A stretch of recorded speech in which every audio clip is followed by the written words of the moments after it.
呢隻就津津。津津而家10個月大啊，男仔做咗絕育。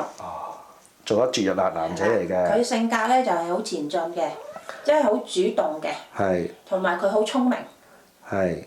咁佢入屋嘅時候，因為我哋喺街見到佢瞓咗喺個垃圾桶隔離。係。咁同埋佢係嗰陣時應該係有見到佢焦晒眼啦。係。即係眼有 gel。有 gel 啦，同埋佢係啲呼吸好微弱嘅。係。同埋佢係皮包骨好瘦啦。係。咁我哋覺得需要救佢咧，因為唔救佢會死啦。係。咁去帶，因為我哋夜晚咧帶咗佢去24小時啲獸醫診所睇。咁佢嗰陣時磅重係得0.67公斤。哇！咁少。但係嗰陣時獸醫幫佢睇過咧，就佢應該有3個月大。3個月得0.6。係啊，即係大家都知啦，標準體重應該3個月係1點幾。係啦，最少啦。最少啦，咁嗰陣時獸醫就要我俾 AD 糧佢食啦。係。同埋佢係有貓瘟咯。係。咁大概醫咗佢1零2個月。咁再加上我上咗阿 Sir 你堂啦咁樣，咁其實佢個體重都已經去開始好啦。咁但係佢嗰陣時係因為可能佢餓得太耐咧，佢呢個啲頸咧身咧係搖下搖下嘅。咁佢嗰啲即係行路就擺下啦。咁開頭我哋驚佢係腦神經有事嘅，咁收尾獸醫就好好啦。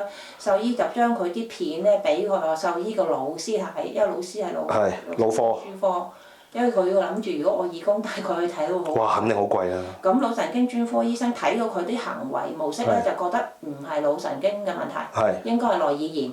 係。咁收尾獸醫就同佢用醫內耳炎嘅方法醫啦。咁再加上我上咗阿 Sir 堂啦，阿 Sir 就教咗我用啲辦法啊，餵佢食鵪鶉蛋啊，餵佢食啲蛋白骨粉啊。咁好快咧，1個月唔使我見到佢啲肌肉開始長翻。而家佢係獸醫去 check 佢咧，話佢有肌肉嘅。咁好啊！咁佢掂咗好多有肌肉啊咁樣。咁佢而家體重大概3.0。哇！咁幾好喎，3.0都好好。咁係好明顯咧，係1個月裏邊，即係開始俾佢按阿 Sir 個方法做咧，好明顯見到佢好明顯進步嘅。係。咁同埋佢而家行路咧都冇再搖下搖下。係，即係正正常常咁樣去。係啊，嗱你睇到嘅，企又會企得好穩啦。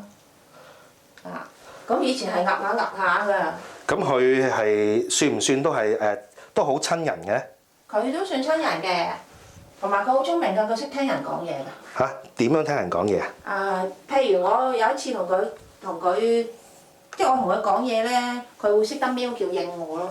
哦，即係佢會俾翻個 feedback 你，佢睇緊你，佢講緊嘢嘅。係啊，咁樣咯。哇！真係行得好靚喎。係啊，咁但係佢唯一一樣嘢咧，就係佢隻眼咧，右眼咧，因為嗰個嚴重嘅貓瘟咧，能攻擊佢隻眼，咁佢有眼水，有啲眼水啦，要抹多啲啦。咁獸醫即係佢個眼水分泌咧，因為以前有貓瘟導致到佢比較分泌多啲。係啦。但係就唔係病嚟嘅。唔係病嚟嘅，咁只不過係抹多啲咯。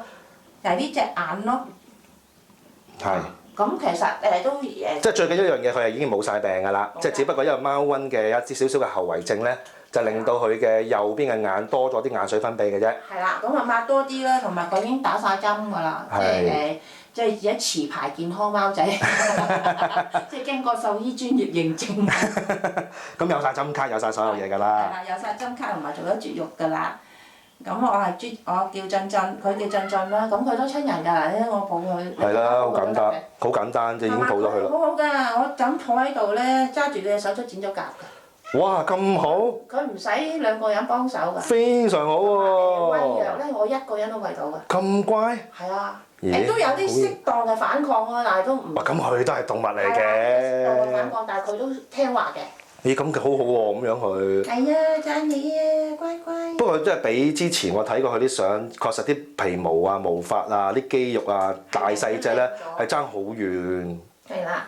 爭好遠。津津，叔叔啊，話你靚仔啊。佢真係靚仔喎。係啊，靚仔咗好多啊。